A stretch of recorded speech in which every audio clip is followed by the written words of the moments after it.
اللهم صل على سيد الأنبياء والمرسلين حبيب الله ومصطفاه محمد وعلى آله وأصحابه أجمعين. جراتونکو آیاتونو ربط مناسبت د ما سبق سره تاسو واورید. بنی اسرائیل ته ولی بنی اسرائیل ویل کی دا خبرم تاسو واورید. او د دین نوم تسمیه سی يهود ولی ورته ویل کی دا به ان شاء الله ورسته راسي. وړاندې خبرو کوله چې د موسی علی السلام مفصله واقعه دلته ان شاء الله بیانو ورسته ایتونو کې به اجمالی. خلاصه د دې واقعې دا ده. حافظ ابن کثیر رحمت الله علیه په خپل تفسیر کې او معارف القرآن هم د حافظ ابن کثیر رحمت الله علیه دا بیان نقل کړی. په ابن کثیر ډیر تفصیلوار را نقل کړی، معارف القرآن سے اختصار پکې کړ. نسائی شریف کې یو حدیث ته په نامه دی حدیث الفتون سره د دې آیات د تفسیر لاندې چې سوره طه کې دی غالبا الله فرمایلی دی وفتناک فتونا. دغه حدیث په باره کې د عبد الله بن عباس صاحب روایت ته د حافظ ابن کثیر رحمت الله علیه قولدار چې دا مرفوع روایت یعنی دا قصه رسول الله بیان کړي. بعض نور حضرات لکه ابن ابي حاتم رحمت الله علیه او غوی وایي چې دا موقوف روایت. حکم یو قصه سي ان شاء الله بیانېږي د دې اکثر حصہ د قران کریم په آیاتونو کې ذکر شوی او صح حصہ د پیغمبر علیه الصلاۃ والسلام په مرفوع روایت سره ذکر شوی او صح حصہ هغه صحابه کرام حضراتو موقوف روایت چې جای په جای به ان شاء الله بیان وشي. د دې واقعي خلاصه دا ده. قاسم بن ایوب رحمت الله علیه نقل دی روایت کړی ده سعید بن جبیر رحمت الله علیه. سعید بن جبیر رحمت الله علیه فرمایي چې ما د عبد الله بن عباس صاحب د استاد محترم نه پوښتنه وکړه د دې آیات مبارکه چې وفتنا کفتونا چې تر دې ابتلا امتحان څه مراد دي. نو عبد الله بن عباس صاحب فرمایل نن نا وخت ده سبای وخت راسه د قصه درازه د زبید ته بیان کړ. سبای وختي وای زه استاد محترم ته راغلم نو قصه راته شروع کړه. عبد الله بن عباس صاحب فرمایل چې د فرعون په دربار کې یو ورځ د دې خبرې ادوري وسو چې بنی اسرائیل دی یو پیغمبر انتظار کوي د ابراهیم علیه السلام په دی اولاد کې برازي هم به پیغمبر وي او هم به بادشاہي. موږ بل د ذلت فرعون سره خلاص د فرعون په دربار کې ډېری خبرې ادوري وسو. بیا دا خبره مې یاد شوه چې بنی اسرائیل دا ویلي چې دا پیغمبر حضرت یوسف علیه السلام خو چې کله هغه وفات شو دوی وایي چې نه هغه رسول موعود یوسف علیه السلام نه ده بل پیغمبر برسي. نو دغه وخت د فرعون سره یو غم پیدا شو. کداس یو پیغمبر بنی اسرائیل تراس نو د ما هلاکت خو بیا یقیني ده. خپل وزیرانو سره مشوره وکوله څه کول پکار دي. مشوره په دې باندې راغله چې د عسکرو یو جماعت مقرر سي د بنی اسرائیل په دې کورونو کې ګرځي راګرځي کوم نوې ماشوم سي پیدا کیږي هغه ذبح کی. په دې باندې مشوره راغله دا قانون سر ته ورسید. یو جماعت عسکرو مقرر د بنی اسرائیل په دې کورونو کې ګرځیدل راګرځیدل کوم نوې ماشومان به پیدا سوي او به دې ماندو مخکې ذبح کړ. د وخت په تیریدلو سره تقریبا دغه تعداد د دې ماشومانو سره ذبح کېدل 1,60,000 ته ورسید. نو د فرعونانو سره هم او غم پیدا شو چې من کارونه خدا بنی اسرائیل سره ترسي دا ماشومان منګه ذبح کوو دا کوم سی اوس بنی اسرائیل موجوده دي دا به زاړه سی وفات بسی نو دا کارونه به بیا موږ ته سوکي. نو تازه قانون داسې مقرر شو چې په یو کال کې بنی اسرائیلو کې کوم ماشومان پیدا کیږي دا دې نه قتل کیږي او بل کال کې چې کوم ماشومان پیدا سي عادي قتل سي. یو خو باندې دوی تعداد نه زیاتېږي چې فرعون حکومت ته نه خطر جوړ سي. بل طرف ته بس ماشومان غوي لوی بسی هغه کاروبار به دوی کوي د پلارانو په ځای باندې. دا فرمان سر ته ورسید. نو د حضرت موسی علیه السلام مور چې د عمران بیبي و نوم مفسرینو یوحانیز هم ذکر کړی، لحیانه هم ذکر کړی، بازخ یا بارخ دای هم ذکر کړی. علامه علوسی رحمت الله علیه او معرف القرآن لیکلی چې دا کوډګر او جادوګر د دې نوم هغه ناشنا خاصیتونه بیانوي، خو دا ټول خرافات څه حقیقت نه لري. نو د موسی علیه السلام مور چې د عمران بیبي وه، په هارون علیه السلام باندې په هغه کال کې حامله سو، کوم کال کې چې ماشومان نه قتل کېدل، او کوم کال باندې چې د ماشومانو د قتل کالو په حضرت موسی علیه السلام باندې حامله سو. موسی علیه السلام چې کله د مور په دې بدن باندې سو، نو مور سره هم او غم پیدا سو. چې دی پیدا سي نو د فرعونیانو عسکر دی برازي دی به قتل کوي. الله جل جلاله ورته الهام وکړ، واوحینا الی ام موسی، مخه پکېږه، داسې بچی به درته درکم، دا به د الله جل جلاله پیغمبر وي، د سترګو به د یخوالی وي. عبدالله بن عباس صاحب چې کله دا واقعات تر دې ځای پورې بیان کړله، نو سعید بن جبیر رحمت الله علیه ته فرمایي چې موسی علیه السلام یا پیدا سوی نه و، د ده د قتل تدبیر سوی و، دا د ابتلا امتحان اوله شیبه وه. وفتناک فتونا. حضرت موسی علیه السلام پیدا سو. نور قرآن کریم دا نه دی بیان کړي او نه په یو مرفوع روایت کې دا بیان سوي چې څو میاشتې مور د ځان سره وساته، خو تاریخي روایاتو کې راځي چې 3 میاشتې.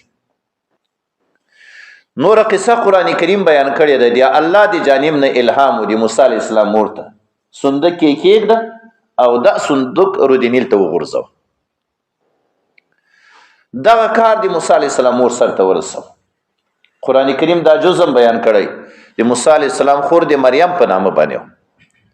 مور ورته وایي چې بچی لاړه سه، داسې څانګ ته لرې ودرېږه چې دا صندوق کوم طرف ته ځي. دا بچی چې کله د مور نه جدا سو، دغه وخت د الله کړې وعده د موسی علیه السلام د مور سره د موسی علیه السلام د مور نه هېره سو. قرآن کریم داسې فرمایلی دی فاصبح فؤاد ام موسی فارغه، چې دا زړه نه هره خبر ووتله، یوازې د موسی علیه السلام محبت په دې زړه کې. بیا الله جل جلاله چې کومه کړې وعده ورسره وه چې دا بچی درته وفس کومه، لا تخافي ولا تحزني، دا وعده ترې نه هېره سوه. وایي دا دې څه وکړه، دغه بچی که د تا په دې حضور کې قتل سوی وای، خو په خپلو لاسونو به دې ښخ کړی و، یو ځای خو به یې معلوم و، تشویش خو به نه و چې دا څه ورباندې وسو. اوس خو دې په خپل لاس باندې هغه اوبو ته واچوه. د الله جل جلاله د تقدیر فیصلې ته ګورئ. د اسی بیبي دا خادمانې وي، مینځې وي، د رودینیل د غاړې سره دلته یو څه ضرورت لپاره راغلی وي، دلته ونه هم وه. دا صندوق په اوبو کې هلته ورسېد، دوی راواخیست. موسی اصل کې مو شاده، مو ماه اوبو ته ویلی کېږي، شاده ونې ته ویلی کېږي، د ونې سره نږدې او دوی پیدا کړ. عربي زبان ته نقل سوی ده، موسی ترېنه جوړ ده. د دغو منځو د صندوق د خلاصولو په باره کې اختلاف راغی، چې خلاص یې کړو که خلاص یې نه کړو. نو اخر یې مشوره په دې وکړه که خلاص یې کړو بیا به د فرعون ښځه وایي، اسیا بیبي به وایي چې یو شی هم ترې نه پټ کړی دی. نو همداسې سالم یې ویوړ د فرعون تر کوره پورې. هلته چې کله اسی بیبي دا صندوق خلاص کړ، دا ماشوم ته یې وکتل، قرآن کریم داسې فیصله کړې والقیت علیک محبة مني، د اسی بیبي په زړه کې رب العالمین جل جلاله ډېر زیات محبت سره واچو. هغه عسکر چې د ماشومانو په دې ذبح باندې مقرر سوي و، تر دې ځایه پورې راورسېدل. هغوی خبر سو چې یو ماشوم د اوبو د ځان سره راوړی او د فرعون کور کې ده، دا کېدی چې د بني اسرائیلو یو ماشوم. عبدالله بن عباس صاحب چې دې ته راورسېده، سعید بن جبیر رحمت الله علیه ته فرمایي چې دا د ابتلا امتحان بله شیبه ورباندې راغله چې د قتل دپاره پولیس عسکر راورسېد. دې عسکرو ته اسیه بیبي وایي تاسې لږ انتظار سئ، زه فرعون ته وړم، سفارش کوم چې دی ژوندی پاتې سي زموږ په دې کور کې. که خبره یې د ما سره ومنله، خو ښه ده، کوي نه منله در به یې کم بیا یې قتل کړي. فرعون ته یې راوړ. دا مرفوع روایت ده، رسول کریم صلی الله علیه وسلم دا واقعه بیان کړي چې اسی بیبي فرعون ته ویلي دا ما قتل کوه، د ما او د تا د سترګو یخوالی به یي. فرعون ویلي د تا د سترګو یخوالی به یي، د ما به نه. رسول الله فرمایي که فرعون دا وخت دا خبره کړې وای چې د ما د سترګو یخوالی به مې الله به توفیق د ایمان ورته نصیب کړی خو د اسی بیبي دا سفارش قبول ک نجات الله ورته ورک دا خدا سي ماشوم بچي وو چې د مور سینې ته ضرورت آلته د اسی بیبي محبت نهایت ډیر زیات ورسره نو اعلان یو کې چې د کوم زنانه او ماشومان پیدا شوي دي هغوی د راسي دلته د اسی بیبي کور د سره ماشوم ته سینه ورکی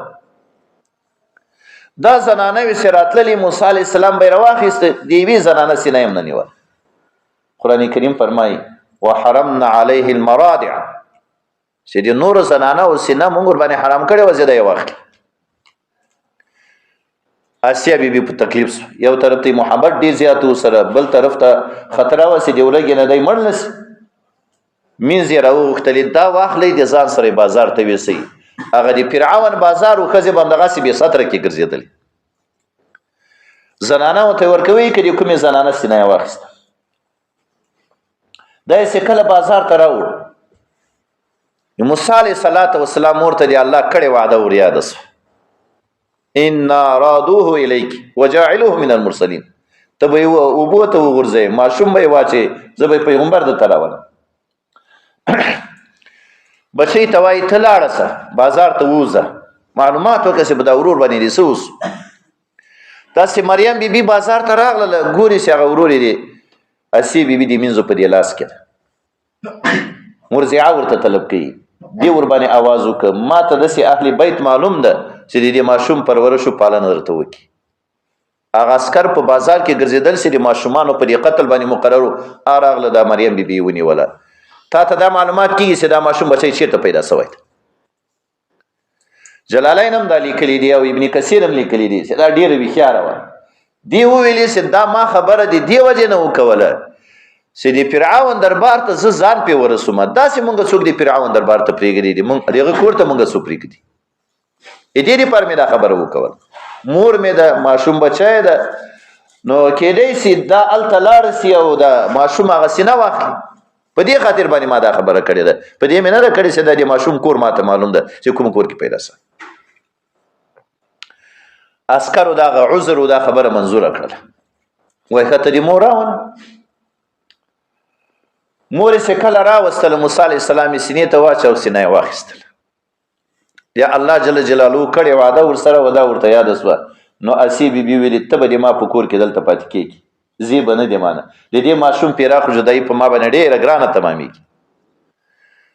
موسی علی السلام مور یقینو په دې باندې چې وسه ما ته ضرورت او ورته وای ما په کور کې اولاد بل ماشوم بچای مې د زدل ته نه سمپت کړي کای راکې سری ځان سره ویس پرورش پالنه کې به هیڅ قسم کمای نه کو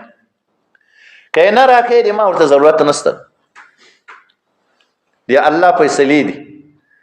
اسیا بیبي مجبوره سوې خزان سره ویسه او دې تا ټوله خرچه په ما باندې رزق ما الله جل جلاله دې هغه چا دې کو مقرر کړي هغه د موسی عليه السلام دښمن تنخوا مقرر سو بچای الله ورته لاس سره ورسو شپې ورځې تیرېدلې اسی بیبي خبر راولیک چې دا ماشوم بچای مې یادېږي دا ما ته راوړ دی الله پیغمبر ودا چې زر زر رالوي ده اسی بیبي خپل خادمانو ته امر وکړ چې موسی علی السلام کله مور دي ځان سره راخلي دي کور نه دی هغه جنم د کتار ودرېږي تحفه ورته پیش کوي دیغه جنه داخله کم داسې ولاړو تحفه ورکولې اسی بیبي مو ته ډېر زیاتې تحفه ورکړي موسی علی السلام راوخست وای زی فرعون ته وړم چې هغه هم سناسه تحفه ورته ورکړي کله چې فرعون ته ورساو نو موسی علی السلام لا سوروا چې وغې دی ګری نه راونی او د کرسي نه داسې ځمکې ته راکښ کاو فرعون اسی بیبي ته وایي چې کما شوم را تخکاری چې عزت نه ویریدم اندا ده اسی بیبي فرمایي چې هغه ماشومات نه ښکاری خو خبره فرعون نه اوریدله اراده دا وسه قتل کی عبد الله بن عباس صاحب سیدی ته ورسیده سید ابن جبیر رحمت الله علیه ته فرمایي چې دا د ابتلا امتحان بل صحنه ور باندې راغله خو اسی بیبي ډیر ویښاره و الله د خپل محبوب دوستانو بندگانو د حفاظت لاري الله پیدا کړي اسی بیبي فرمایي دا سی وو کو یو تال کې یو طرف ته ملغلره کېده بل اسکروټه کېده نو دای بور فریګدو که ملغلره یې راواخیستله نو دا یې تیسې ګیره کې نیولی که نه دا کار یې د عقل د پوهې د وجې نه کړی او که سکروټه یې راواخیستله نو بیا د ماشومتوب د وجې نه دا کار کړی کله یې سپتال کې دا سکروټه او ملغلر ورته کېښودله د دغه لاس داسې دا ملغلر یې ته نږدې کا او جبریل علیه السلام راغی سکروټ یې ته نږدې کا سکروټ یې چې راخیستله بس زر فرعون شروع کوله چې دا خوله یې ونه سوځي لاس یې ونه سوځي هغه ته نه سکته بیا الله جل جلاله تر دې ابتلا امتحان اخلاص ک دغه ټولې تحفې حضرت عیسی بیبي را جمع کړلې دي موسی علیه السلام مور ته یې ورکړې چې دا تحفې هم دې ځان سره ویسه او د ماشوم هم ویسه هر کله چې د مور د سینې نه فارغه سو عیسی بیبي راوغوښته شاهي دربار ته راغی د فرعون د کلي ته د کور ته یې راغی عنف علاقه یې ورته ویلي په مصر کې شاهانه اعزاز سره دلته د عمر باندې تېرېده تر دې چې ځوان سو د غرمې وخت و موسی علیه السلام بهر راووت قرآن کریم دا واقعه بیان کړې د دوه کسانو جنګ و یو قبطی و قبطیانو په هغې زمانې کې داسې مثال و لکه د امریکنیانو چا ورته څه نه سو ویلی یو قبطی و او بل اسرائیلی و دا قبطي په دې اسرائیلي باندې ظلم کوه اسرائیلی په موسی علیه السلام باندې آواز وک ولی آواز ور باندې وک چې دا د تا پرورش او پالنه خو په بنی اسرائیلو کې سوي د نور خو داسې نه پیژاند چې قوم هم هغه د بنی اسرائیلو د جملې نه ته دې ما همکاري وک موسی علیه السلام چې کله وړاندې سو قبطي ته قبطي ورته وایي څنګه څه دې مانه کني دغه کار زه په تا باندې کوم دا کوم اسرائیلی و په دې باندې د هغه فرعون کیچن ته اشپزخانې ته لرګي وړل چې دا کار زه په تا باندې کوم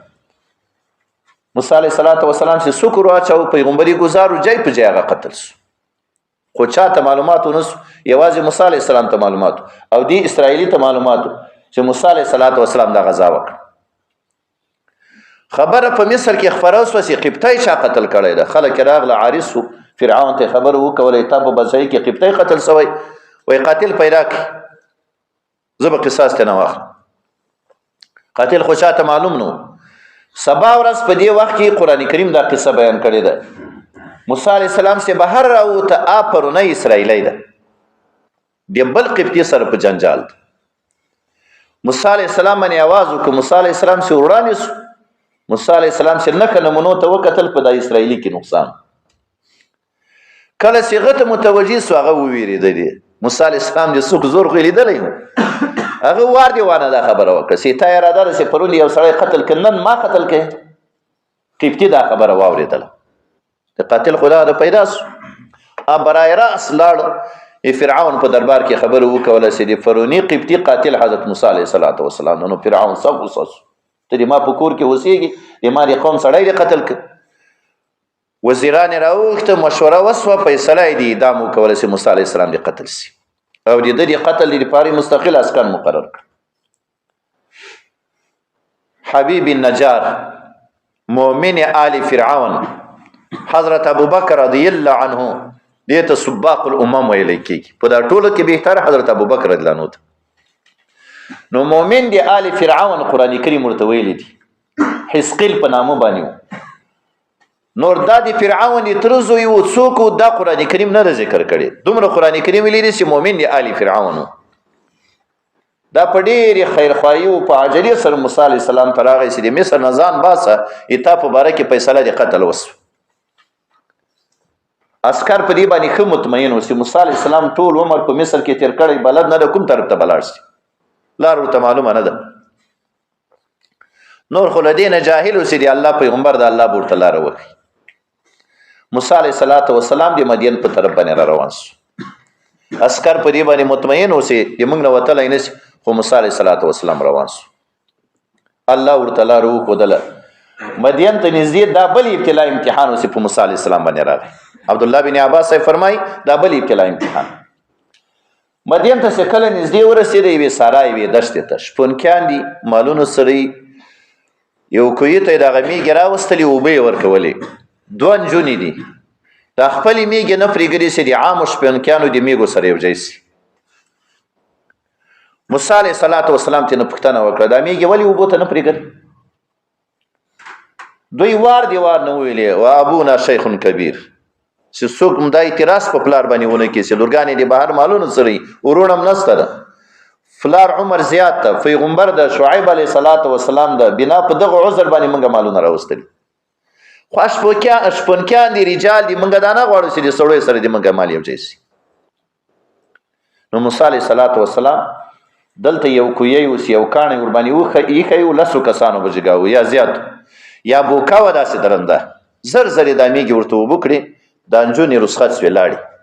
موسی علیه السلام د ونې لاندې کېناست الله جل جلاله ته سوال وکړو قرآن کریم دا جمله بیان کړې رب العالمین ما دپاره د کوم رزق پیدا کړی نن ورځ ورته محتاج یم شعیب علیه السلام لورګانې کور ته لاړې مدین هم د ابراهیم علیه السلام بچی و مدائن هم د ابراهیم علیه السلام بچی و او د مصر په باره کې راځي چې یا د نوح علیه السلام بچی تېر سوی یا د ابراهیم علیه السلام د علاقې ورسره پاتې سوي دي شعیب علیه السلام د بچیو نه پوښتنه وکړه چې نن خو ډېرې وختي راغلی دوی قصه بیان کړه دقسې یو سړی و د موږ سره یې همکاري وکوله شعیب علیه السلام یوې بچی ته وایي د صفورا په نامه باندې وروسته د موسی علیه السلام په نکاح کې بیا راغله دا مسافر راوله پسې لاړه داسې کله موسی علیه السلام ته رانږدې سوه او موسی علیه السلام نظر کار وکړه دومره نږدې سوه چې دا زنانه د سر یې ټیټ کړه داسې دا ډېره حیاناکه وه دغه لستوڼه یې دلته په دې ژبه باندې داسې کېښوده او موسی علیه السلام ته وایي چې پلار مې دې غواړي راسه تا ته د خپل عمل عوض درکړي موسی علیه السلام ورته وایي ته شاته څه زه مخې ته ځه ما ته لار ښیه شعیب علیه السلام ته راورسېده قصه یې بیان کړه شعیب علیه السلام فرمایي مه ویرېږه نجوت من القوم الظالمین قوم ظالم نه الله خلاص کړی د فرعون تسلط قدرت په مدین باندې نه و دسترخوان باندې مړۍ کېښودلی سو موسی علیه السلام فرمایي که دا د ما د هغه کار و چې د الله د رضا دپاره مې کوم عمل کړی ده انما نطعمکم لوجه الله امیګو ته مې کومې اوبه ورکړي دي که د هغه عوض یې زه نه خورم ما عمل د الله د رضا دپاره شعیب علیه السلام وایي دا د ما عادت ته دا مې د پلارانو عادت ته د میلمنو د فقیرانو موږ اکرام کوو وخوره خوراک یې وکړه شعیب علیه السلام ته بچی وایي چې پلاره که اراده دې د مزدور وي د میږو دپاره نو دا سړی ډېر ښه سړی ده دا مزدور ونیسه قوي امین ده قرآن کریم دا جمله ذکر کړي شعیب علیه السلام غصه سو بچی ته تا ته د پردي سړي څه معلومات بچی ډېرې هوښیاره وه وایي پلاره غوږ راته ونیسه امانت یې په دې راته معلوم سو چې کله په ما نظر ولګېده چې دا زنانه د نو سر یې ټیټ کړه او قوت یې په دې راته معلوم سو چې هغه بوکا وه درنده وه لسه کسان اوچتوله یا کاڼي و هغه یوازې د اوچت کړه نو پلار خوشحاله سو د دوه انبیاو حضراتو په مابین کې عقد سره شروع سو شعیب علیه السلام فرمایي که د ما دا میږي سره نو د یوه لور به زه تا ته په نکاح باندې درکړم د دوی په دین کې دغه اجرت څه و دا میږي سرول دا مهر جوړېدلی سو خو موږ تاسې په دین کې نسي جوړېدلی اته کاله یاد کړه او شعیب علیه السلام فرمایي که لس کاله دې وسرولې دا به 2 کاله به یې تا احسان موسی علیه السلام خبره منظوره کړله او وی ویلې چې د ما سره به کوم زیادت بیانوي دا 8 کاله به عقد وي د عبدالله بن عباس صاحب د روایت نه وضع نورو تاریخي روایتونو کې راځي چې شعیب علیه السلام ورته همسا ورکړه چې دا واخله د ځان سره او دا هغه همسا وه چې آدم علیه السلام د ځان سره د جنت نه راوړې وه څه خوشبویي د ځان سره راوړې وه دا دنیا کې کوم عطر دی دا د هغې خوشبویي اثر ده او دا همسا یې د ځان سره راوړې دا یې موسی علیه السلام ته ورکړه میږي به یې سرولې دا همسا ورسره وه د ځواني د موسی علیه السلام سره بلکل دا برابره وه وروسته الله جل جلاله به بیا اژدها ترېنه جوړوله دا معجزه هم الله په دې همسا کې ورته ظاهره کړه د عبدالله بن عباس صاحب د روایت نه ووتم ښه ده به چې کله میږي سرولې څه به ملاست میږي به یې پنډې کړې دا همسا به ګر چاپېره داسې ترېنه تاوېده د شپې به یې رڼایي ته ضرورت سو که یو لرګی داسې په څېره بل داسې وړوکی لرګی ورباندې لګېدلی په همسا کې هم چېرته لیدلی نو یو بل دې طرف کې به یې لیټونه ولګېدل کله به یې د کوهي نه اوبه راویستې داسې به یې ودروله بوکه به هم ترېنه جوړه سوه پړی به هم ترېنه جوړ سو او کله به یې چې دا ونو ته داسې واچوله سترېدلې به ونې ته به جګه سول هغه پاڼې به یې ورباندې راغورځولې لیوانو دا حشراتو دا هم نسو ورته نږدې کېدلی دا میعاد سر ته ورسېد شعیب علیه السلام بچی ته میږې ورکړلې چې دا میږې دي تا موسی علیه السلام 10 کاله څرولي دي راجحه په روایت کې دا ده 10 کاله یې ورڅرولي نور را روان سو د مصر په طرف باندې دا میږې مور سره وي او بیبي مور سره ده را روان سو قرآن کریم قصه بیان کړې ده تیاره هم وه یخنۍ هم وه لاره هم ترېنه ورکه سوه کوی تور دی غره دی فاس رب العالمین جل جلاله دی ور شغله ورته ظاهره کړل دا نور و اطلاق دی نار ور باندې سوی موسی علیه السلام بیبي ته وایي ته دلته انتظار سه وړاندې به زه لاړ سمه تا ته به څه شغله دی اور راوړم رهبر دی لارې به پیدا کړه موسی علیه السلام چې کله هلته نږدې الله فرمایي فاخلعنا علیک چپل دی وباس وادي مبارکه ده ایتا قدمونه مبارک دي الله جل جلاله می وراء حجاب سره خبرې وکولې پیغمبر الله ترې نه جوړ ک امر هغه سروانیږي به مصر ته نور بیبي په مغجې کې پاتې سو څور باندې اوس یا عبد الله بن عباس صاحب دی روایت نو وزمه چې هغه صفرا بیبي بیرته واپس پلار ته لاړ 40 کال بعد بیا شعیب علیه السلام ورته راولېږه کله میداني تیښته ته ورسېد موسی علیه السلام نه الله جل جلاله پیغمبر جوړ ک قرآن کریم قصه بیان کړې ده وما تلک بیمینک یا موسی د ویلې همسا دربه وی غرزوه اجدها ترېنه جوړه سو د بشریت تقاضا ده ښه د نبوت سره دا خوف او دا ویره منافي نه ده ترېنه وویرېده چې دا څه بلا ترېنه جوړه سو الله وایي مه ترېنه ویرېږه لاس ورنږدې که بېرته به همسا ترېنه جوړېږي دا یوه معجزه دې ځان سره ویرسه دویم الله وفرمایل چې دا لاس دې ګریوان ته نږدې که بیا یې را بهر که نو د لمر رڼایي هغه ختمه کړل من غیر سو څه عیب نه ده برګی مرض نه ده دا دوه معجزې دې ځان سره واخله موسی علیه السلام ته دلته یو دا فکر پیدا سو معجزې الله ورکړې مطمئن سو هغه زنانه او اولاد ذهن ته راغی معرف القرآن کې دا جمله ده دا واقعه ده الله فرمایل دا کاڼی په همسا باندې وه کاڼی په همسا باندې وای بل ترې نه راووت وای دا ووه بل ترې نه راووت دا ووه بل ترې نه راووت د دریم کاڼي د مابین یو حیوان راووت الله فرمایي د دغه کاڼي د ننه د دریو کاڼو د ننه زه ورته رزق ورکوم یا اولاد سوچ و فکر مه کوه روانېږه الله ته سوال وکړه رب العالمین رب اشرح لي صدري ويسر لي امري واحلل عقدة من لساني يفقهوا قولي او یک تنها یم هارون علیه السلام مشر هم ده حلم هم زیاته ما سره معاون مقرر کی څه لپاره کای نسبحک کثیر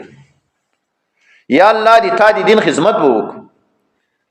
دا ورور ولی دی الله نه وغوښته چې پیغمبر ته نه جوړ سي ورور دی ورور په خو طبيعت باندې بلد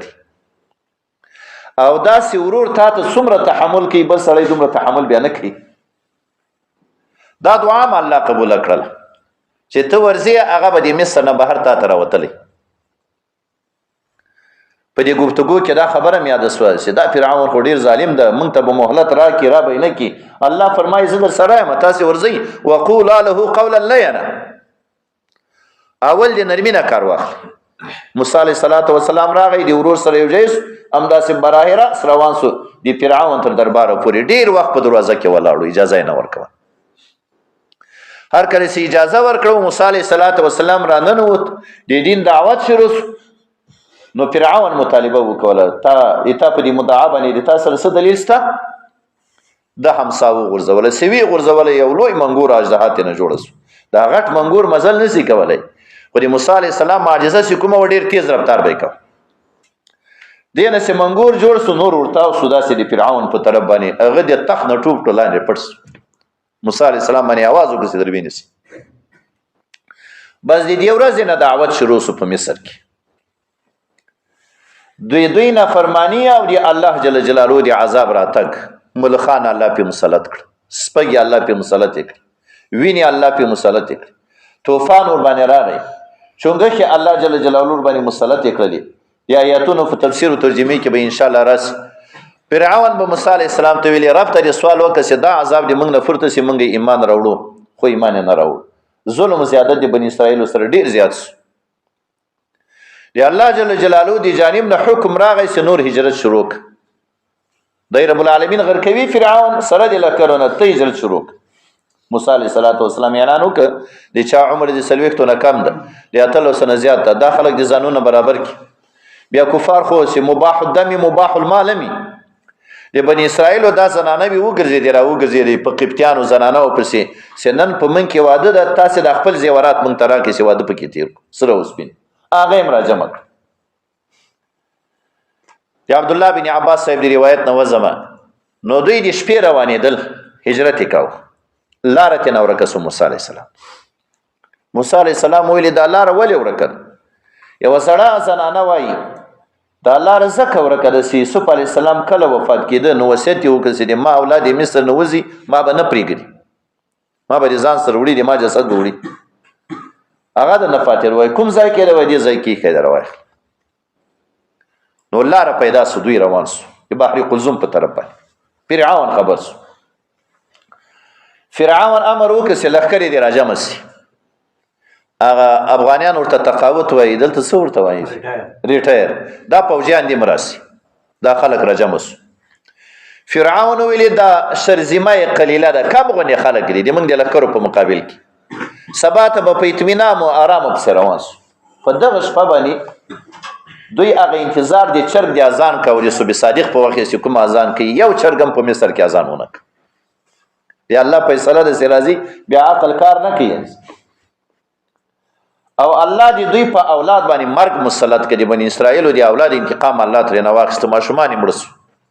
په دې باندې گرفتار موسی علیه السلام تیر او دوی لاخره په روان سو دی الله دې تقدیر فیصله چې په انسان باندې راسي د مرګ ځای ته په خپل قدمونو باندې زی اویا زره لخر د عام لخر نه ما سوا اویا زره کسان فرعون مخه ته هی طرف ته چپ طرف ته شا طرف ته د نمخ کې ورسته روانو دا لخر ورسید بحر قلزم ته موسی علیه السلام هم بحر قلزم ته ورسید شپې نه دی الله امر غلی بحر ته چې ما بندر روان ده غر کېدل به نه لار به ورکه موسی علیه السلام سره ورسید نو بنی اسرائیل ډیر بوزدل وو یا ودامي چیغه کړلې مو خو دې هلاک کړ په فرعون باندې اپ موږ سره ورسید دی الله دې طرف نه حکم راغی هم صادر سره د بحر البصرو وی واه دولس قبیلې د قبایل د عرب بنی اسرائیل دولس لارې پکې جوړې سولې په دې بحر کې قران کریم فرمایي چې دا وبو داسې ودرېدلې لکه غرونه یو بل ته داسې کړکۍ پکې وسوسي یو بل باندې دا ګمانونه کې چې هغه به غرق سوي موسی علیه السلام ور داخل سو فرعون امر ورسید جبرئیل علیه السلام راغی میکائیل علیه السلام راغی جبرئیل علیه السلام ورته وړاندې سو دی فرعون لخر ته میکائیل علیه السلام له شان پسې ورټولول هغه خواته موسی علیه السلام وته دوی ټول ور داخل سو بحر ور باندې راغی الله جل جلاله غرق خو بنی اسرائیل دی فرعون ډیر ویریدل دوی ویلې چې دا به غرق سوی نه بحر ته الله امر وکړ سراوی غرزو فاليوم ننجيك ببدنك پسترګو باندې فرعون ولې د بحر هغه زده کړی په اثارو قدیمه او د مصر کې یو فرعون یې کړی خو د قطعی ته ور سره سړی دا نسی ویلې چې دغه فرعون به کبل بوي ځکه د مصر چې کوم یو بادشاه وغه ته به فرعون وي موسی علیه السلام ته الله نجات نصیب قران کریم قصه لدی نو ورسته داسې بیان کړی ده موسی علیه السلام په یو قوم باندې راغی د بوتانو عبادت وکاو بنی اسرائیل او موسی علیه السلام ته ویلي چې موږ دې پارم د قصې بوتان هغه برابر ک موسی علیه السلام یې تاسو جاهلان یاست دا خلک هلاک دي تاسو ځانونه هلاکوي میدان تیه ته ورسېدل چې د مصر او د شام په د مابین کې یو ځای موسی علیه السلام سره شپږ لکه 2000 کسان دي الله جل جلاله سره وعده وکوله چې تورات درکوم ته کوی تور ترس هارون علیه السلام دې ځان نائب مقرر ک موسی علیه السلام لاړ قوم ته داسې خبر وکړه میاس په ما باندې تیریږي زه راځم نو د 10 ورځې روزه وساتله بیا یې استعمال د مسواکو که په روایتونو کې راځي نو الله وفرمایل چې 10 ورځې به یې نوره وساتي داسې روزهدار به راسي دلته 40 شپې په موسی علیه السلام باندې تېرې شوې تورات الله ورته ورکړ دلته میدانیتي کې څه واقعه پیښه شوه کومه چې قرآن کریم بیان کړې ده کوم سره او سپین دوی د ځان سره وړي وو د قبطیانو نه فرعونیانو نه نو دوی لپاره د غنیمت خوراک جایز نه و هارون علیه السلام وفرمایل دا راجمع کړي استعمال یې تاسو لپاره جایز نه ده هغه زمانه کې به بیا د اسمان طرف نه وراته و دا شی به د ځان سره اوچت نو یو کاندې ورته وویستله په دې کې اچول راجمع کولې سامیری چې نوم یې موسی بن ظفر دا ارمونه وو خو په موسی بن ظفر سره مشهور وو دا په غره کې پروت مور اچولی وو جبريل عليه السلام ورته ته دا تاریخي روایتو کې راځي دا هغه خوراک شکار ترتیب به کاو هغه وخت د جبريل عليه السلام دی آس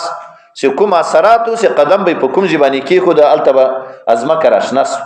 دا حالت دلی بیا د موسی عليه السلام په د لخر کې دی روانو سامره یو قبيله و دی غویانو عبادت به کاو هغه خاورې د ځان سره واخیستل چې دا وخت دلته جبريل عليه السلام راغلی بحر قزوم ته نو دایم پکې پوری سوې خوات دې په دې لاس کې را خاوره و دا سینې ولې و هارون علیه السلام ورته وایي دا تاسو سره کوم شی دي دام دې کندې ته واچو یو ګمان دا وسه دا بسره وسپینی د ویلې زی غرزوم په یو شرط باندې چې ته به دعا کوي دغه شی په باره کې چې ما کوم مراد کوم مقصود دا هغه مراد الله پرکی وای که زه به دعا وکم ته مراد الله پرکی سمیرای خو منافقو نو دې د مراد دا و چې دا کنده کې کوم سره او سپین دی لدینه یو خصای جوړ شي دی وای او بچی جوړ شي بیا دا خبره داسې ورواچوله نو عبد الله بن عباس صاحب فرمای چې دا مجوفو دا پایپ کې چې د سپکای وکي نو आवाज کوي نو د دوبرې دی طرف نه به هوا ورته داخله سو دی خولې دی طرف نه به आवाज کو او یا شیطان پکې داخله سو आवाज وکاو نو سامری دا خبرو وکول قرآن کریم دا قصه بیان کړی ده بنی اسرائیل ته موسی علیه السلام نه رب خطا سوی ده دای کوی تور تفسیر تللی ده دا قرابه ده کمکلان خو بیا ډیر زر گمراه کیږي شپږ لکه کسان دا گمراه سو د دې خصوصي عبادت شروع کړه چې ګر شافرته نه تاویدل هارون علیه السلام ډیر نصیحت ورته وکړه 2000 کسان یې غسر پاتې سو موسی علیہ السلام ته د کوی تر د غره د پاسه الله فرمایي چې قوم دی گمراه ده حدیث کې راځي مشکات شریف کې د لیس الخبر کل معاینه نو خبري واوري د دومره غوسه ور نه غلله تورات تختید ځان سره راوخستلې چې کله راورسېد دلته نږدې ګوري چې قوم گمراه ده نو سخت غوسه ورغله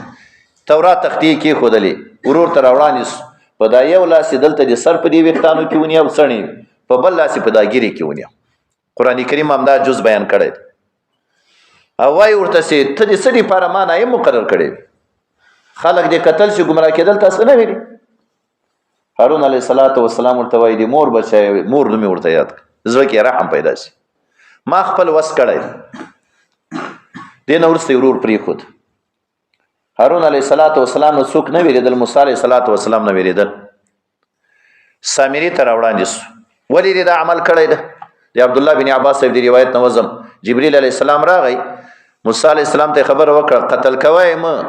سی یو صفت سخا پکې ده یو د خدمت پکې نور موسی علیه السلام ورته وایي چې وستي الہ ته ګوره هغه وسوځه وی ریک بنی اسرائیل ته ویلې توبه وباس او دته بدعا وکول د الله مساس چې په انسان باندې باندې نظر لګيږي الله دې پتا ته براولي به د انسانانو سره نو وسیدل په ځنګل کې به وسیدل کدی انسان نظر به په د باندې ولګي په غي انسان بم تبرات له په د باندې بم سخت تبرات له الله جل جلاله حکم وک موسی علیہ السلام ته دي خلکو دي توبې هغه طریقه دا د یو بل سره قتل کی نو په قتل باندې شروع کوله اویا زره کسان سره قتل کړ خپل مابین موسی علیہ السلام الله تزاری وکولي امدغه بنی اسرائیل یا الله ختم سول د دې ما بقیه توبه الله ورته قبول کړله اویا کسان مختار کړل موسی علیہ السلام د ځان سره کوی تورته 2000 اویا کسان بولید یو ځلې د دې لپاره چې الله جل جلاله ماته تورات را کړی او یو ځل د توبې لپاره نو اویا کسانی مختار کړل چې د ما سره کویتور ته لاړ سي الله جل جلاله ته توبه وباسي دغه عمل. دا اویا کسان چې کله کویتور ته ورسېدل زلزله راغله دا ټول مړ شو. په دې کې داسې کسان هم چې په صدق سره توبه نه ویستلې محبت العجل یا په زړونو کې راغلو. نو موسی علیه السلام الله ته زارۍ وکولې چې اوس به قوم وایي چې تا هلاکه کړل دا خلک. الله دوباره رزوندي کړ. او کوم اویا کسان چې ځان سره به ولي اوس الله ماته تورات راکوي نو هغوی هلته دا مطالبه وکوله ارنا الله جهرة چې موږ ته مخامخ الله وکړي. نو په هغوی باندې زلزله راغله الله مړه کړه دوباره د موسی علیه السلام په دعا سره الله رزوندي کړ. دا په میدان تیح کې دا خلک ډېره سو دلته موسی علیه السلام ورسره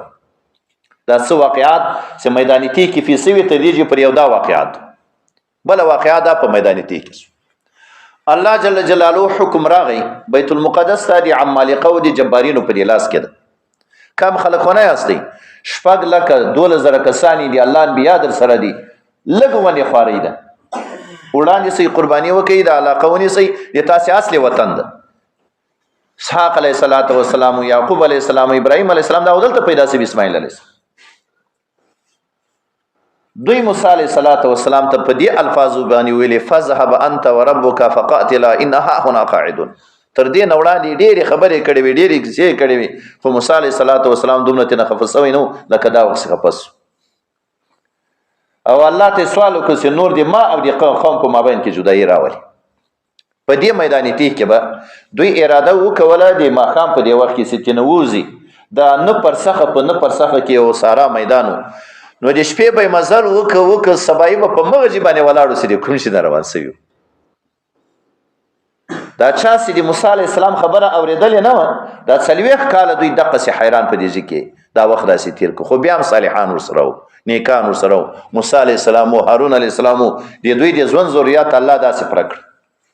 د شپې به داسې د اسمان نه رڼایي راکوزه سوله روښانه ورځ به وي دوی دپاره یو ورځ خو لمر دا جامې د دوی به د دوی د ماشومانو سره سترېدې خیره یې نه پکې کېده. منو سلوا دوی ته راتلل د اسمان دې طرف د ایتونو تفسیر او ترجمې کې به انشاءالله بیا راسي. بیماری په دوی کې نه وه هر ضرورت الله جل جلاله ورته پوره کړی و چې د لمر نه به تنګ سو ورېځ به راغله د دوی د سر د پاسه به ودرېد. دا نافرمانه چې کله الله جل جلاله ختم کړ په دې ځای کې موسی علیه السلام هم وفات سو هارون علیه السلام هم وفات سو د موسی علیه السلام چې چا خدمت کاوه یې شعب بن نون هغه بیا بابقیه بن اسرائیل د ځان سره روان کړ بیت المقدس ته بیت المقدس بیا فتح کړ. هغه واقعه به انشاءالله بیا وروسته راسي. دا د حضرت موسی علیه السلام واقعه وه د بقرې واقعه به انشاءالله راسي تاسې واورېده. که په دې کې نصیحتونه الله چې کومه واقعه ذکر کړي وي رسول الله ذکر کړي په هغې کې خو ډېر نصیحتونه یو نصیحت دا ده چې د الله د تقدیر په مقابل کې د انسان تدبیر ناکام ده. د فرعون تدبیر خو دا و چې دا موسی علیه السلام قتل سي الله تقدیر دا و چې خپله به یې په کور کې لوی کړي. دا یوه. دویم دا ده چې اولیاء او حضراتو ته نیکانو ته الهام کېدلی شي. د موسی علیه السلام مور خو زنانه و کې چېرته پیغمبره نه ده راغلی خو قرآن کریم په الهام نه تعبیر په وحی سره کړی دی. نیکانو صالحانو ته الهام کېدلی شي. بله مسله دلته دا ده چې د صالحانو نیکانو سره د چا په دې زړه کې محبت وي که نه عاقبت الله محمود ورته ګرځوي لکه آسیه بیبي. موسی علیه السلام سره محبت و عاقبت الله ورته محمود وګرځاو په جنت کې به د رسول کریم صلی الله علیه وسلم په نکاح کې رسول الله فرمای کمل من الرجال کثیر ولم یکمل من النساء. استثناء کې مریم بیبي ذکر شوی ده آسیه بیبي ذکر شوی حضرت خدیجه ده حضرت عایشه حضرت فاطمه رضوان الله تعالی علیهم اجمعین. د صالحانو د نیکانو سره محبت عاقبت دغه انسان محمود الله محمود وګرځي. بل نصیحت په دې واقعې کې موسی علیه السلام به انشاءالله د موسی علیه السلام وینا به راسي چې دا د قبطي قتل یې دا ظلم وګاڼه ګناه یې وګڼل موسی علیه السلام هغه وخت. ولې دا د دې وجه نه چې یو سړی بل وطن ته لاړ شي په ایزه باندې لاړ شي دې ته مستعمر ویلی کېږي هلته کافر نه شي قتل کولی او کته دی بل وطن ته لاړې پیسې لاړې نه هلته څوک تا ته څه نه وایي همداسې اوسېږي راوسېږي نو بیا هم هغه خلک نشي قتل کولی نو موسی علیه صلات وسلام سره خو دا قولي عهد نه و سوی دا عملي عهد ځکه یې دا ګناه وګڼل بله مسله د انبیاو خصلت د صالحانو د نیکانو خصلت هغه دا ده چې د ضعیفانو د کمزورو مدد کوي د شعیب علیه صلات وسلام لورګانې هغه ضعیفې کمزورې وي زنانه وي میږي ورته اوبه کړل دا بل نصیحت دلته دا ده چې د الله ته زارۍ کول الله ته دعا کول د هر مشکل د حل لپاره دا بهترینه وسیله ده بهترینه ذریعه ده یا الله اوس هغه رزق چې تا د ما لپاره پیدا کړی زه ورته محتاج یم موسی علیه الصلاۃ والسلام الله ته سوال وکړ طریقه الله برابر کړی د شعیب علیه السلام تر کوره ورس ادي الله پیغمبر صالح سړی حلال بان بله مسله زینشین کوي د ضرورت په دې وخت کې پردی ښځې سره خبرې کول چې شهوت خبرې نه د ضرورت خبرې دا جایز دي موسی علیه الصلاۃ والسلام وکولې د ضرورت په دې وخت کې پیغمبر علیه السلام کړي ابوبکر رضی الله عنه کړي عمر صاحب کړي دي بله مسله دا ده چې د ښځې نه به سړی شاته نه ځي وړاندې به ترې نه ځي خاص کر چې هغه پردی ښځه وي وړاندې به ځي شاته به نه ځي بله مسله دا چې یو سړی مزدور راولي یا په یو منصب باندې یو کس مقرري دو صفتونو ته به ګوري قوي امین قوي چاته وایي چې په کار باندې پیږي چې په کار باندې نه پیږي هغه تاوان جوړي او امین دې ته وایي چې متقي که یو مصري ډېر هوښیار وي که متقي نه وي چې ته ترې نه څنګ ته چې بیا کار نه کوي او که متقي وي چې ته ترې نه څنګ ته چې بیا هم کار کوي دې ته ضرورت نشته چې ټالۍ ووهي د تهجد وخت د راوچت شي دې ته ضرورت نه چې موبایل برابر که سره اوچت بس سمز او تقوا اثر د خپله بچ کېږي نو څوک چې په کوم منصب باندې مقرریږي نو دو صفتونو ته به نظر وي چې قوت او امانت بله مسله دلته دا ده چې الله جل جلاله د خپلو انبیاو حضراتو ته تربیت ورکړی دی موسی علیه صلات وسلام دې دقسې ابتلا او امتحاناتو نه تیر چې وړاندې یو درون پیټی را روان ده فارغېږي به مدرسې نه به ځې د دین خدمت به کوې مسلمانان به راځي تا نه به د دین د مسایلو پوښتنه کوي داسې اسانه خبره خو نه ده تر دغو ابتلا امتحاناتو نه تیر که دا د مالونو په څرولو کې د میږو څرول دا سخت یو خو د غرونو سرونو ته نسي ختلی لیوان حمله ورباندې کوي ګرمۍ نه دا ډېرې زیاتې تنګېږي خو بیا هم په دوی کې سکینه وقار ده په دا شپونکي کې سکینه وقار پیدا کېږي بخاري شریف په حدیث کې دي رسول الله فرمایي چې دا غرور او فخر او لویي دا د اوښانو په څرونکو کې او سکینه وقار په هغه چا کې چې هغه میږي څري میږي وڅرولي وروسته به بیا د انسانانو تربیت کوي او په مزدور کې بهترین صفت دا ده چې هغه څومره وخت وي له دین اضافه عمل وکړي عقد په اتو کلو باندې راغلی او 2 کاله حضرت موسی علیه الصلاۃ والسلام هغه اضافه ورسره وکړي بله مسله دا ده پکې صاحبان د فراست یو صاحب د فراست حضرت ابوبکر رضی الله عنه چې په خپل ځوان کې ولی العهد عمر رضی الله عنه مقرر ک صاحب د فراست دا صفورا بیبي وسه پلار ته ویلي بهترین مزدور ده داسې مزدور خو بیا په دنیا کې بل نه پیدا کېده نو د خپلې لور په باره کې د خور په باره کې هغه نظر په د الله په یو عبد صالح باندې وسي هرې زنانه عاقبت ورسره برابر سي دنیا هم برابر سي آخرت هم برابر سي بله مسله دلته دا ده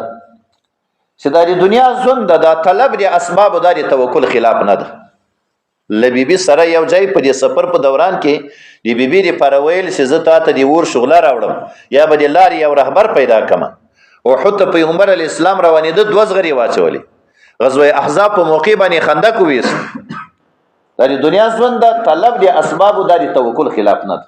انبیا دي متوکلین دي خو طلب د اسبابو یې کړی او بله مسله دلته دا ده چې د دین د خدمت په باره کې ځان ته صالح نیک ملګری پیدا کول الله ته سوال وکړه چې دا ورور اصل پیغمبر جوړ شي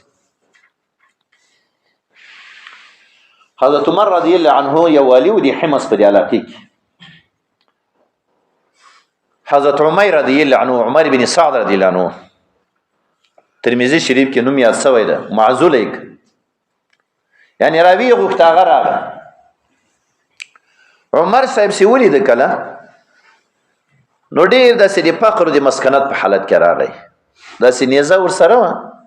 د نیزې کې داسې شاته داسې یو تال غونې ورسره و دی پسې تړلی عمر صاحب ورته وایي ته خو ما والي لېږلی وي څه دې وکول مال دې څه که خمس و جزیه و دا شیان وایي عمر صاحب صلحا د بلد مې راجمع کړل او هغوی ته مې ویلې چې دا مستحقین فقرا مسکینان تاسې ته معلومه کېږي دا مال ور تقسیم کوي که ما ځان دپاره جمع کړی اوس به ما ځان سره راوړی د ما همدغه دنیادوي ګوره ام یم ځان نه مخکې کړې نه ده ځان نه مې شاته دغه مې دنیا ده نو بیا چې کله مدینې منورې ته راغی عمر صاحب خپل منشي ته وایي د حارث په نامه سره و وایي ولې که دوباره بیرته د حمص علاقې خلکو ته چې دا دوباره والي ته راغی دوی له عمر صاحب نه ځه وایي ولې نه ځي وایي ما هلته یو ذمي ته وویلې چې اخزأک الله خدای دې رسوا که نو د دې کلمې ما سره څه حق نه و چې ما ده ته ویلې اوس د قیامت ورځ الله دې ما نه پوښتنه وکړي چې ولې دې داسې خبره وکړه زه به څه جواب ورکړم زه نور تا دپاره ولایتونه نه شم کولی ما پرېږده پرېښودو کور ته لاړ چې لاړ عمر صاحب حارث ته 100 دینار ورکړه چې دا واخله دا پسې وروړه ویې ګوره که په کور کې څه و مې ورکوه که په کور کې څه نه ورته ورکړه هغه چې کله ورغی د ده حالت یې ولید په کور کې یو شی هم نه دا دینار یې ورته ورکړه جب هم نه و چې دا دینار یې پکې اچولي وایي داسې لباسونه یې و چې جب هم نه و پکې نو ښځې ته وایي چې دا خو د رسول الله کلی د مدینه منوره ده د یتیمان دي د شهداو اولادونه دي صحابه کرامو اولادونه دي او ما سره به 100 دینار یو د دوی سره به څه نه تقسیم باندې شروع وکړل هغه هم تقسیم کړ نو حارث راغی بیرته عمر صاحب ته وایي چې دغسې واقعه ده وایي راته راویې غواړه بیا یې راوغوښته وایي دا جامې دي د بیت المال او دا وربشې دي دا د ځان سرویس وایي کور کې مې یو ساع وربشې شته والله اعلم چې مرګ به دغه نه وړاندې راځي که وروسته به راځي ما به ختمې کړي که به مې نه یې ختمې کړي خو یوه جامه به ویسمه چې د بیبي مې داسې لباس نشته چې لمونځ پکې وکړي یو څادر د کله زه لمونځ پکې کوم او چې زه ترې نه فارغه شم بیا دا لمونځ پکې کوي دا به ویسم پس کور ته راغی د الله قاصد ورته راغی ملک الموت د صحابي وفات عمر صاحب خبر سو ډېر خفه سو ورته راغی د جنازې لمونځ یې ورباندې وکړه که د قبر د پاسه ودرېده نو ملګرو ته وایي وایي د چا په زړه کې ارمان یې ووایي یو کس وایي د زندګي ارمان مې دا ده چې پیسې را سره وای او د حاجیانو خدمت مې کولی